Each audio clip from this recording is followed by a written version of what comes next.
It's a beautiful Saturday morning here. It's been so cold for me because I'm so used to Arizona that it's nice to get outside and do projects. My youngest said this morning, "Why don't you just sit on the couch and not go do a project?" And it reminded me of that last room that I was in my story where I pressed the bed against the wall. That room, I was in there for probably a month, and the only view from the window was a corridor, and then the other side of the hospital was right across from me. So all I really saw was a building and sometimes the sky. And I was able to start taking walks around that time, and when I would walk my loop, because that was all I was allowed to do, was walk around a loop on the third floor, I would see the views from the people on the opposite side, and they were the beautiful mountains.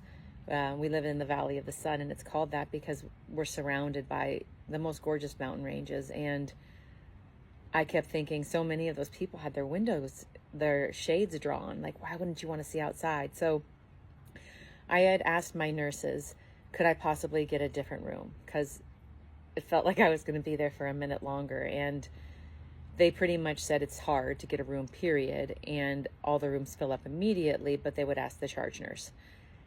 And as the angels would have it, at like 11 o'clock that night, the charge nurse came in and she says, "I got your request to change rooms, and I know it's the middle of the night, but I just had a room open and we're going to fill it within the next half an hour. Do you want it?" And I'm like, hell yeah, I want it.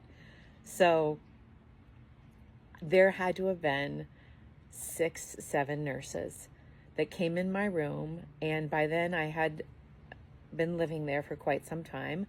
I had all the drawers filled with my things. I had shelves and shelves of flowers and plants and decorations on the walls, and it was my room. And it was like Cinderella, no, not Cinderella, Snow White, the one with the 7 dwarfs.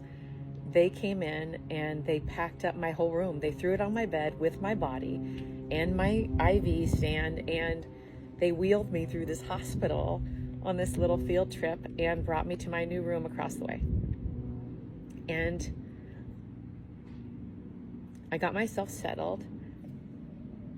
And when I woke up in the morning, the first thing I did was open the window as big as it could go because it was dark when I moved in. And so I wasn't sure what my view would be, but I knew it was going to be a view. And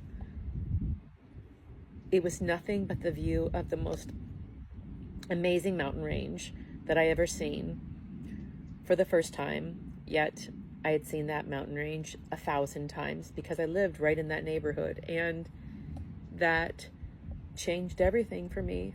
It's when I think I started dreaming again and stopped feeling like I was dying. I love to climb mountains. I love to hike.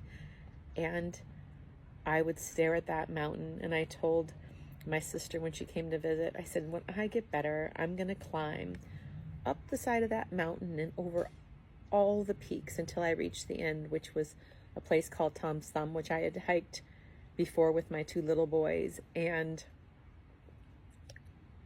I realized that if I'm not dreaming about my future, if I'm not planning my next hike, if I'm not seeing myself as healed, I was never going to make it out of that hospital. So again, this is a shout out to the angels that I called nurses that made it happen. Like, just like that.